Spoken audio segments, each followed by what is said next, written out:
Hello everyone, আশা করি আপনারা সকলেই ভালো আছেন। আমি আপনাদের দোয়ায় অনেক অনেক বেশি ভালো আছি, আলহামদুলিল্লাহ।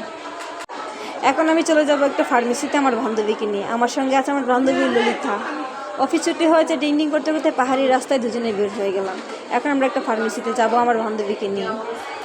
তেমন কোনো প্রবলেম নেই, ঠান্ডা জ্বর কাশি ছাড়া আর কিচ্ছু নেই। যাই হোক, অবশেষে এখন আমরা ফার্মেসির সামনে, এই যে আমরা ফার্মেসিতে চলে আসলাম। বান্ধবী চলে গেল আমার সামনে দিয়ে।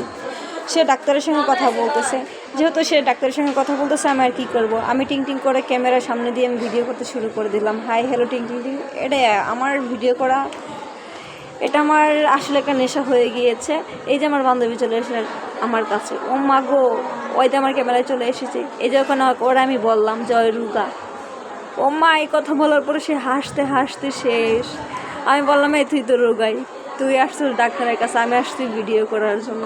যাই হোক, ডাক্তারের সঙ্গে কথা বলা শেষে বান্ধবী কথা বলতেছে, এইদিকে আমি দাঁড়িয়ে আছি। আমি আর কি করব, অনেকটা আমার ক্লান্ত লেগে গিয়েছে, অনেকটা সময় হয়ে গেছে এখানে ফার্মেসিতে দাঁড়িয়ে থাকতে থাকতে। তাছাড়া ফার্মেসিতে এসে আসলে কিনা তা জানি না, আমি অল্প ঘেমে গিয়েছি। আর বান্ধবী ওই দিক দিয়ে প্রাণ খুলে মন ভরে কথা বলতেছে। অবশেষে আমরা ওষুধ নেওয়া শেষ হয়ে গেলে আমরা ফার্মেসি থেকে বের হয়ে গেলাম সেই রাস্তা দিয়ে। এখন আমরা রাস্তাটা পার হব। এই যে রাস্তা পার হচ্ছি, সামনে এক ভাই আছেন। অবশেষে দেখি ও মা গো, তরমুজ বিক্রি হইতেছে। তারপরে এসে একটা তরমুজ নিয়ে নিলাম, কি আর করার, মন চাইছে তো তাই। ও মা গো, হোস্টেলে ঢুকতে দেখে বান্ধবী ফুল নিয়ে আমার বলতেছে I love you. Oh my god, I love you too baby. যাই হোক, সে আমাকে ফুলটা পরিয়ে দিতেছে।